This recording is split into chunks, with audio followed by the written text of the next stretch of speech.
Hello guys, मैं हूँ रघुनंदन नुब्जा और आप देख रहे हैं हमारा यूट्यूब चैनल आरवीज कॉमर्स ट्यूटोरियल। दोस्तों, आज के लेक्चर में हम लोग हमारा चैप्टर नंबर 5 जो हमारे 12th इकोनॉमिक्स महाराष्ट्र बोर्ड का चैप्टर नंबर 5 है, फॉर्म्स ऑफ मार्केट, वो स्टार्ट करने वाले हैं। तो बिना कोई समय गंवाते हुए हमारा चैप्टर स्टार्ट करते हैं। तो हम अभी समझते हैं कि चैप्टर के नाम में क्या है। चैप्टर का नाम है दोस्तों फॉर्म्स ऑफ मार्केट। मतलब इधर हमें समझना है कि मार्केट क्या होता है, मार्केट क्या होता है, उसकी डेफिनेशन समझनी है और उसके बहुत सारे टाइप्स समझने हैं, क्लासिफिकेशन समझने हैं। ठीक है, अभी हम डायरेक्टली स्टार्ट करते हैं मार्केट। अब मार्केट इस शब्द से आपको क्या ध्यान में आता है? मार्केट इस शब्द से आपको ऐसा ध्यान में आता है कि कोई ऐसी प्लेस हो सकती है कि जिधर क्या होता है, बायर्स और सेलर मिलते हैं। सेलर्स क्या करते हैं, उनकी कमोडिटी सेल करते हैं, बायर्स उनकी कमोडिटी बाय करती है। सिंपली हम लोग एग्जांपल ले सकते हैं, हमारे घर के बाजू में जो वेजिटेबल मार्केट होता है, उधर वेंडर्स आते हैं, फार्मर्स वेंडर्स आते हैं, वो उधर बैठते हैं, उनका सब्जी का ठेला लगा के वो हमें सब्जियां बेचते हैं, हम लोग सब्जी खरीदी करते हैं। तो market is simply what? Market is in layman language, market is the place where goods are sold and bought. मतलब जिधर गुड्स, ऐसी कोई प्लेस जिधर गुड्स बॉट और सोल्ड किए जाते हैं, उसे हम बोलते हैं मार्केट। अब इधर लेमन लैंग्वेज वाली मीनिंग में क्या फ़र्क है दोस्तों कि इधर वो एक प्लेस बोला है, मतलब इधर मार्केट को एक फिजिकल प्लेस से लिंक किया गया है। फिजिकल प्लेस से लिंक किया गया मतलब कोई ऐसी चीज़, मतलब मार्केट वही हो सकता है लेमन लैंग्वेज में जो फिजिकल है, जो फिजिकली हमें दिखता है। बट हमारी ऑर्डिनरी लाइफ में हमें ऐसा अभी ध्यान में नहीं आता है, क्योंकि अभी अगर ऑनलाइन प्लेटफॉर्म्स से बहुत सारा बिजनेस बढ़ गया है, तो क्या होता है, बहुत सारे मार्केट ऑनलाइन प्लेटफॉर्म्स पे भी होते हैं। तो इकोनॉमिक्स में मार्केट का कुछ तो अलग मीनिंग है। अब वो अलग मीनिंग क्या है दोस्तों? Market is an arrangement through which the buyer and seller come in contact directly or indirectly and exchange the goods and services। अभी एक एक शब्द को हम लोग समझ लेते हैं। It is what? It is an arrangement. इधर बोला है अरेंजमेंट, पहले हमने लेमन लैंग्वेज में क्या देखा था, it is a place. But economics में मार्केट क्या है? मार्केट एक अरेंजमेंट है। मतलब क्या है कि हमें किधर फिजिकल प्लेस पे जाने की जरूरत नहीं है, किधर दूसरी जगह रह के भी, मतलब हम हमारे घर पे रह के भी क्या हो सकता है, एक सेलर एक बायर के साथ कनेक्ट हो सकता है।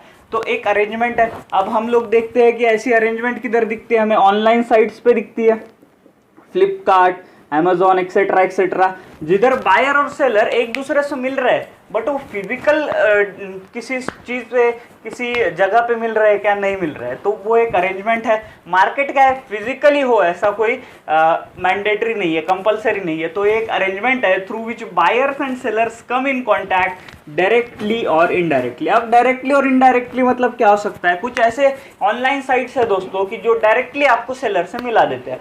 कुछ ऐसे ऑनलाइन साइट्स है जिधर क्या होता है कि आपको एक ब्रोकर के थ्रू जाना पड़ता है। मतलब एक तो आप डायरेक्टली सेलर से कांटेक्ट कर सकते हैं, या तो कुछ मिडल मैन से आपको कांटेक्ट करना पड़ेगा, उसके बाद आप लोग क्या करते हैं, सेलर से जा सकते हैं। And exchange goods and service. Exchange, इधर सेल क्यों नहीं लिया, इधर क्या लिया था, सेल एंड बॉट।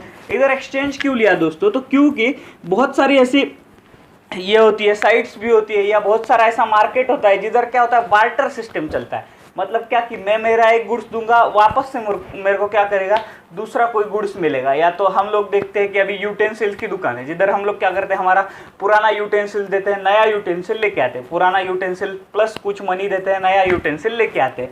तो ये एक्सचेंज भी हो सकता है। सिंपल इकोनॉमिक्स में क्या कहा गया है कि market is an arrangement. Market कोई प्लेस नहीं है, ये एक अरेंजमेंट है through which buyer and seller come in contact directly और इनडायरेक्टली। मतलब बायर सेलर डायरेक्टली मीट कर सकते हैं, या तो कोई ब्रोकर के साथ मीट कर सकते हैं। And exchange goods and services, मतलब उनके बीच में सेल हो सकता है, एक्सचेंज हो सकता है, एक दूसरे को गुड्स दे रहा है, दूसरा उसको बायर को क्या, सेलर को क्या कर रहा है, पैसे दे रहा है, वगैरह वगैरह ऐसी चीज़ें हो सकती है। तो मार्केट इकोनॉमिक्स में क्या है, एक अरेंजमेंट है, ये कोई फिजिकल प्लेस नहीं है। हम क्या करेंगे, अभी एक मार्केट का प्रॉपर डेफिनेशन पढ़ लेंगे। अभी इकोनॉमिक्स में मार्केट का क्या एक फॉर्मल सा डेफिनेशन है, वो डेफिनेशन हम लोग पढ़ लेते हैं। बहुत बड़ा डेफिनेशन है, एक बार इसके टुकड़े टुकड़े करके हम लोग इसको समझ लेते हैं। क्या है दोस्तों कि economist understand term market not any particular market place in which things are bought and sold. मतलब ये बोल रहे हैं कि कोई ऐसा सिर्फ मार्केट प्लेस ही नहीं कि जिधर क्या होती है, things are bought and sold. मतलब सिर्फ उतना ही मार्केट तक हमें लिमिटेड नहीं रहना है, तो और किधर किधर जाना है। But also the whole region in which buyers and sellers are in such a close contact that with one another that prices of goods tend to equity easily and quickly।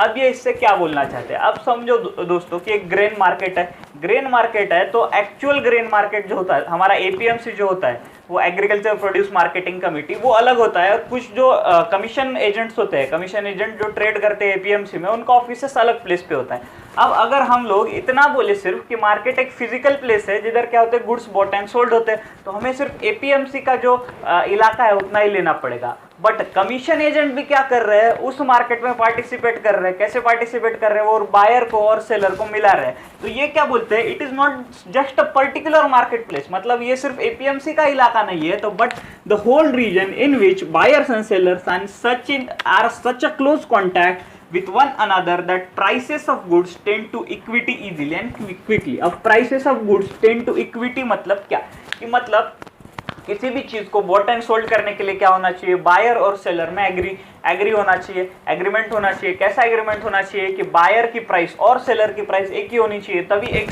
Goods और sold या bye किया जाएगा। तो ये बोलते हैं कि economist बोलते हैं ऐसी मार्केट प्लेस और उसके साथ का ऐसा भी कोई रीजन हो, ऐसा भी कोई कमीशन एजेंट का ऑफिस हो जिधर क्या होता है बायर्स और सेलर्स मिलते हैं और वो बायर्स और सेलर्स उनकी प्राइस इक्विटी से मतलब क्या इक्वली डिसाइड करते हैं, और वो कैसा होता है इजीली और क्विकली होता है, तो उसे हम बोलते हैं मार्केट। अब इसका एक बेस्ट एग्जांपल है दोस्तों शेयर मार्केट। शेयर मार्केट में क्या होता है, आप सबको मालूम है कि बायर्स जो होते हैं और सेलर्स जो होते हैं, इन दोनों को मिलाता है एक ब्रोकर। तो एक ब्रोकर क्या करता है, फंक्शनिंग करता है। एक्चुअल बीएसटी एनएससी अलग है, बट एक बायर अगर समझो कन्याकुमारी में बैठा है, सेलर बैठा है जम्मू कश्मीर में, तो भी क्या करते हैं ये ब्रोकर दोनों को मिला सकते हैं। तो ये है कि सिर्फ फिजिकल मार्केट से इकोनॉमिक्स में लिमिटेड नहीं है, तो ऐसा कोई भी रीजन हो जिधर क्या होता है बायर और सेलर दोनों क्लोज कॉन्टैक्ट में है, क्लोज कॉन्टैक्ट हो सकता है वर्चुअली या फिजिकली, और गुड्स की प्राइसेस टेंड टू इक्विटी हो रही है। अब शेयर मार्केट में क्या होता है कि जब बायर रिक्वेस्ट डालता है कि उसको बाय करना है, सेलर रिक्वेस्ट डालता है कि उसको उसका शेयर सेल करना है, जब उन दोनों की प्राइसेस मैच हो जाती है तब बाय सेल का ट्रांजैक्शन पूरा हो जाता है। तो that is goods tend and the prices of goods tend to equity easily and quickly. और ये बहुत ही आसानी से हो जाता है दोस्तों ऑनलाइन मार्केट वर्चुअल प्लेटफॉर्म्स पे। तो शेयर मार्केट इस मार्केट का क्या है, एक परफेक्ट सा एग्जांपल है। अब इन मार्केट्स के कुछ फीचर्स दिए, इन मार्केट में से हम लोग कुछ इसेंशियल्स लगा सकते हैं कि अगर एक चीज में इतने इसेंशियल्स है तो उसे हम मार्केट कह सकते हैं इकोनॉमिक्स की लैंग्वेज में। कौन कौन से इसेंशियल्स है, एक तो बायर सेलर होना चाहिए, बायर सेलर ही नहीं हो गए तो उसे हम मार्केट कैसे कहेंगे, क्योंकि कोई बाय करने वाला ही नहीं है, सेल करने वाला ही नहीं है। दूसरा है a product to be bought and sold, मतलब उन दोनों में जो भी बॉट एंड सोल्ड करने वाला है उसका कोई प्रोडक्ट होना चाहिए, नहीं तो सिर्फ बायर और सेलर मीट कर रहे हैं और वो कौन सा भी प्रोडक्ट बाय नहीं कर रहे हैं तो उसे हम मार्केट नहीं बोलेंगे। तीसरा है प्राइसेस ऑफ द प्रोडक्ट, मतलब इस प्रोडक्ट की प्राइसेस कैसी टेंड होनी चाहिए, बायर और सेलर दोनों ने मिलकर डिसाइड करना चाहिए इस प्रोडक्ट की प्राइसेस। चौथा है close contact between buyer and seller. अब ये क्लोज कॉन्टैक्ट दोस्तों फिजिकली भी हो सकता है, वर्चुअली भी हो सकता है। कैसे, ऑनलाइन साइट्स पे हम लोग क्या करते हैं, बहुत ही क्लोज कॉन्टैक्ट होता है हमारा सेलर के साथ, कि एक बायर को ऑनलाइन प्लेटफॉर्म क्या करते हैं सेलर के साथ मिला देते हैं। या तो फिर शेयर ट्रेडिंग में क्या होता है, एक सेलर को बायर से कौन मिलाता है, एक ब्रोकर मिलाता है। तो इन दोनों का क्लोज कॉन्टैक्ट होना चाहिए, चाहे वो फिजिकली हो चाहे वो वर्चुअली हो। और knowledge about what, knowledge about prices, quality of the product, मतलब एक बायर को और एक सेलर को उसके प्रोडक्ट का, वो जो खरीद रहा है वो जो बेच रहा है उस प्रोडक्ट का क्या होना चाहिए, नॉलेज होना चाहिए। अगर ये पांचों इसेंशियल एलिमेंट एक चीज में है तो उसे हम बोलेंगे मार्केट इन इकोनॉमिक्स की लैंग्वेज में, market in not lemons language. तो ये था दोस्तों इंट्रोडक्शन मार्केट का। मुझे लगा है आपको समझ में आ गया होगा कि हमें इकोनॉमिक्स में मार्केट्स मतलब क्या स्टडी करने हैं। सिंपली ऐसी कोई भी अरेंजमेंट, फिजिकल हो सकती है, वर्चुअल हो सकती है, जिधर सेलर्स और बायर मीट कर रहे हैं, वो प्राइस निगोशिएट कर रहे हैं और उसमें से एक प्राइस निकल के सेलर बायर को वो चीज़ बेच रहा है, तो उसे हम इकोनॉमिक्स में बोलेंगे market. Thank you so much.